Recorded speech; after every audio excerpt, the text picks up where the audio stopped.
अनुगुल जिल्ला अवसरप्राप्त सेना कर्मचारी संघ सभापति अनिल कुमार महांती तत्वावधान में सहर में सभाघरे 27तम कारगिल दिवस एवं एसोसिएशन प्रतिष्ठा दिवस पालन करा जायथिला।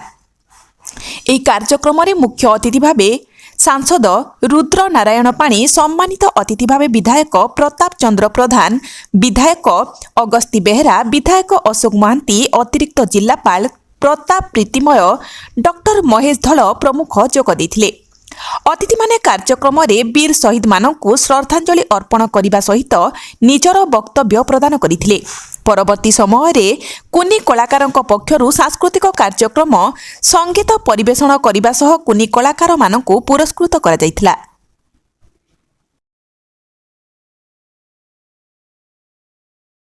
आज जो कारगिल विजय दिवस आज पालन है आमर अनुगुल भेटराल एसोसिएशन तरफ यहाँ बहुत उच्च कोटर रहा। एथे बहुत चार्जिंग आटमोस्फियर रहा। से मान्यवर सांसद एवं विधायक मैंने उपस्थित रही समस्त भेटेरान्स आउ आर्म फोर्स परिवार वर्ग आ समस्त शुभेच्छु मैंने रही।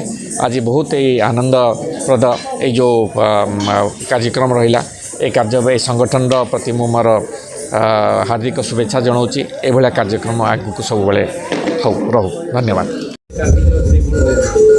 जय हिंद। ये कारगिल दिवस 27 वर्ष हवा को जाऊँगी।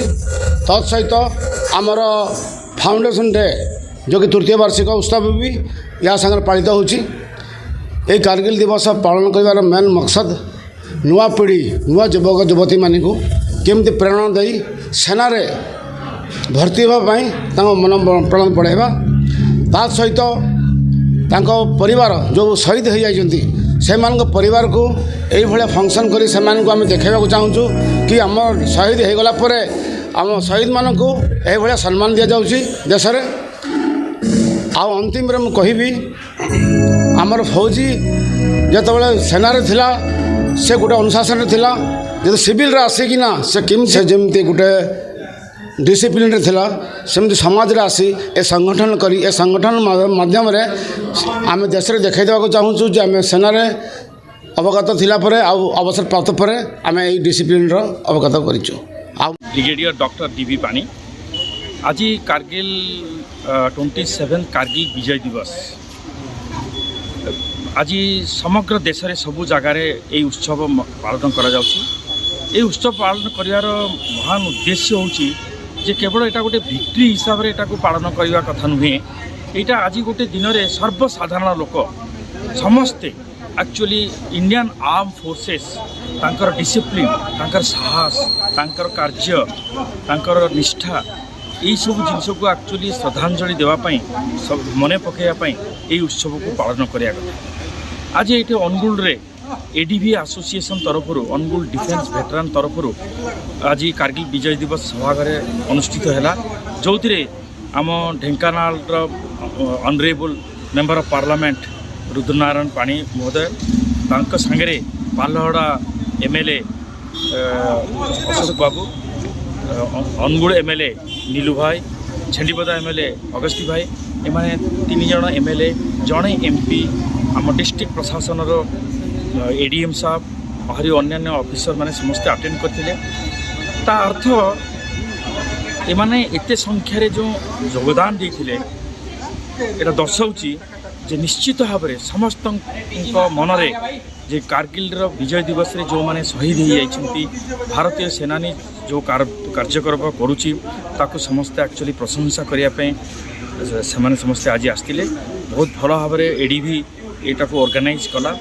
आउ अनुगुल जो एडीवी एसोसिएशन अनुगुल डिफेन्स भेटरान वर्ष सारा आज नुहे वर्ष सारा अनुगुल तालचेर पालहड़ा बइंडा छेंडीपदा सबू जगार वर्ष सारा विभिन्न प्रकार समाज आम व्यस्त अच्छा काम कर आम इंडियन आर्मी तरफ जो सेंट्रल कमांडर जो आर्मी कमांडर से आमर एडीवी जी प्रेसिडेंट अनिल कुमार महांती तांको भेटरान achievers award which is a very big thing जोड़ा कि आम अनुगुल बहुत बड़ा एक गर्व ओडिशा गर्व କାରଣ ଓଡ଼ିଶାର ଇଏ ହେଉଛନ୍ତି ପ୍ରଥମ ଯିଏକି ଆକ୍ଚୁଆଲି ତାଙ୍କୁ ଭେଟରାନ୍ ଆଚିଭର୍ସ ଆୱାର୍ଡ଼ ମିଳିଛି।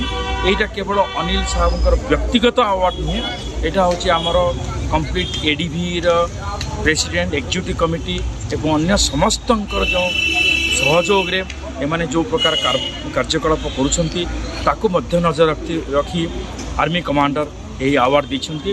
ଆମେ ଆଶା କରୁଛୁ ଯେ ଏଇ ଆମେ ଆଜି ডিস্ট্রিক্ট আডমিনিষ্ট্রেসন জনপ্রতিনিধিମାନଙ୍କ সামনে 3-4টা আমার অনুরোধ রখিছু। আশা করুছু সেমানে সেগুড়াক সবু করিবে, যাফলে কি অনুগুলর লোক মানে উৎসাহিত প্রেরণা হবে। যুব সমাজ কোন প্রেরণা দেবে আর্মি পাই?